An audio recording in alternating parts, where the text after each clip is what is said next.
এমন সময় 2022 সালে 6 জিবি র্যাম এবং 128 জিবি রোম এরকম একটা ডিভাইস, তাও আবার ফ্ল্যাগশিপ, এটা কি 70,000 টাকায় সম্ভব? হ্যাঁ, সেই অসম্ভবকে সম্ভব করে নিয়ে আসলো আবারও স্যামসাং A32 এই ডিভাইসটি। তো স্যামসাং বর্তমানে যেসব ফোনগুলো বেশিরভাগটাই ফ্ল্যাগশিপ ফোনগুলো লঞ্চ করছে। 2022 সালের শুরু থেকে এই পর্যন্ত যতগুলো ফোন লঞ্চ করেছে হাতে গোনা কয়েকটাই ফ্ল্যাগশিপ ছাড়া এর বেশিটাই ফ্ল্যাগশিপ ডিভাইস। তো আজকে আমরা আলোচনা করবো স্যামসাং A32 এই ফোনটির ডিসপ্লে কীরকম, ব্যাটারির জন্য পারফেক্ট হবে কিনা, গেমের দিক থেকে কীরকম, ক্যামেরা পারফরমেন্স কীরকম, সব কিছু আজকে ভিডিওতে ডিটেলস রয়েছে। তো যারা নিজস্ব পরিস্থিতি নতুন রয়েছেন অবশ্যই সাবস্ক্রাইব করে আমাদের পাশে থাকুন, আর সাবস্ক্রাইব করেছেন তাদেরকে অসংখ্য ধন্যবাদ। চলুন তাহলে আর দেরি না করে শুরু করা যাক। প্রথমে বলবো ফোনটির ডিসপ্লে সেকশনে। ফোনটির ডিসপ্লে হচ্ছে 6.4 ইঞ্চ এবং ওয়েট হচ্ছে 184 গ্রাম, যা আমার মতে ঠিক আছে। এবার কালারের দিকে চলে যাই। কালার হচ্ছে প্রত্যেকটাতে রয়েছে awesome black, awesome white, awesome blue and awesome violet. আমার কাছে প্রত্যেকটা কালার খুবই ভালো লাগে। আপনার কাছে কোন কালারটি সবচেয়ে বেশি ভালো লাগে অবশ্যই কমেন্ট বক্সে কমেন্ট করে জানাবেন। ফোনটির ডিসপ্লে সেকশনে আরও একটি কথা রয়ে গেছে। ফোনটির ডিসপ্লে সেকশনের মধ্যে শেষ কথাটা হচ্ছে ফোনটি হচ্ছে ফুল এইচডি প্লাস এবং ফোনটির রেজুলেশন হচ্ছে 1080x2400 এবং ফুল এইচডি, আর ডিসপ্লে হচ্ছে ফুল অ্যামোলেড ডিসপ্লে। ফোনটিতে রয়েছে 4টি ক্যামেরা। একটা হচ্ছে 64 মেইন ক্যামেরা 64 মেগাপিক্সেল, দ্বিতীয় ক্যামেরা 8 মেগাপিক্সেল, তৃতীয় ক্যামেরা 5 মেগাপিক্সেল, চতুর্থ ক্যামেরা 5 মেগাপিক্সেল এবং ফোনটির যে ফ্রন্ট ক্যামেরা হচ্ছে 20 মেগাপিক্সেল। আমার মতে ক্যামেরা সেকশনের দিকে 10-এ 10 দেবো, কারণ 70,000 টাকা বাজেটের মধ্যে এই ক্যামেরা যথেষ্ট ভালো এবং যেহেতু এটা ফ্ল্যাগশিপ মোবাইল তো ক্যামেরা পারফরমেন্সের দিকেও একটু চমৎকার কিছু রয়েছে। আর চমৎকার মানে ফ্ল্যাগশিপ, ফ্ল্যাগশিপ মানে চমৎকার। আমার কাছে ক্যামেরার পারফরমেন্স খুবই ভালো লেগেছে। এবার আমরা চলে যাই চার্জারের দিকে। ফোনটির ব্যাটারি ব্যাকআপ হচ্ছে 5000 mAh ব্যাটারি ব্যাকআপ এবং সি টাইপ চার্জার, 15 ওয়াটের ফাস্ট চার্জিং সিস্টেম। আসলে ফোনটি মূলত গেমিংয়ের উদ্দেশ্যে তৈরি করা হয়নি। ফোনটি তৈরি করা হয়েছে ক্যামেরার পারফরমেন্সের উদ্দেশ্যে। যারা কিনা ক্যামেরার ভালো একটা ক্যামেরা ফোন খুঁজছেন তাদের জন্য এই ফোনটি অনেক ভালো।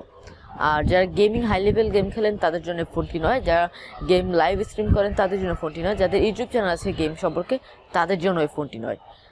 যাদের ভিডিও করেন তাদের জন্য এই ফোনটি পারফেক্ট একটা ফোন। তো হাই লেভেল গেমারদের জন্য এই ফোনটি একেবারেই নয়। যারা ক্যামেরার জন্য ভালো ফোন করছেন তাদের জন্য এই মোবাইলটি পারফেক্ট একটা ফোন। ফোনটির প্রসেসর হচ্ছে অক্টা-কোর ব্র্যান্ডের প্রসেসর দিকে পারফরমেন্সটা ভালো এবং ফোনটি 3.5mm জ্যাক। সবসময় সব ফোনে 3.5mm জ্যাক দেয় এবং এর স্টাইল হচ্ছে পাঞ্চ হোল স্টাইল।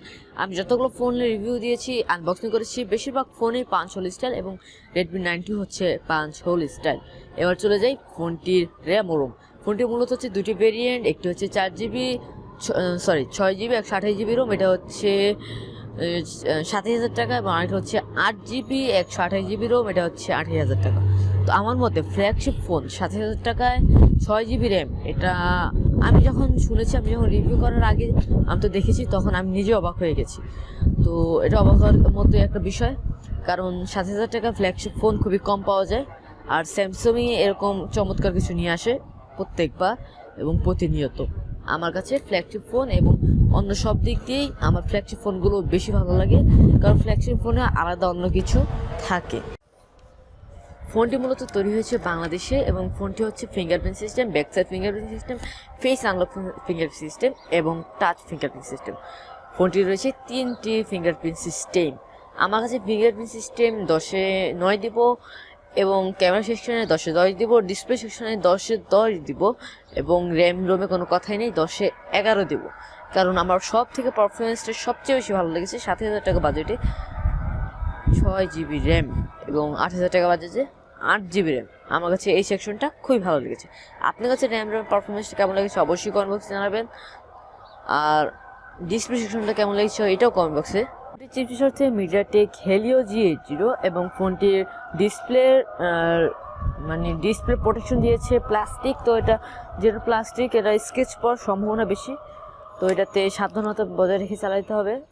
ফোনটা আমার মতে সব দিকে পারফরমেন্স ভালো হয়েছে, বাট ডিসপ্লে সেকশনে প্লাস্টিকটা না দিয়ে যদি গরিলা গ্লাস 5 প্রোটেকশন দিত তাহলে আমার মতে ভালো ছিল। তবে এটা চালে অভ্যাস হয়ে যাবে এবং এটাতে স্কেচ না পড়ে সেভাবে চালাতে হবে। ব্যাক কভার এবং প্রোটেকশনের একটা ভালো গ্লাস কিনতে হবে।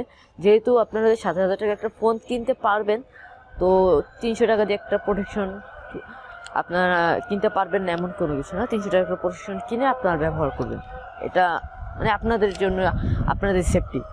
এখন এই ফোনটি আপনার কেমন লেগেছে? এই বাজেট ক্লিয়ার হয়েছে কিনা, এই ফোনটি ফ্ল্যাগশিপ ফোনের মধ্যে বাজেটে কম হয়েছে কিনা, সব কিছু অবশ্যই কমেন্ট বক্সে জানাবেন। আমার কাছে বিশেষভাবে ফ্ল্যাগশিপ ফোন হিসাবে 7,000 টাকা বাজেট 6GB র্যাম আমার কাছে বিশেষভাবে খুবই ভালো লেগেছে। আপনাদের কাছে কেমন লেগেছে অবশ্যই কমেন্ট বক্সে জানাবেন। দেখাচ্ছি ততক্ষণের জন্য ভালো থাকুন, সুস্থ থাকুন, আল্লাহ হাফেজ।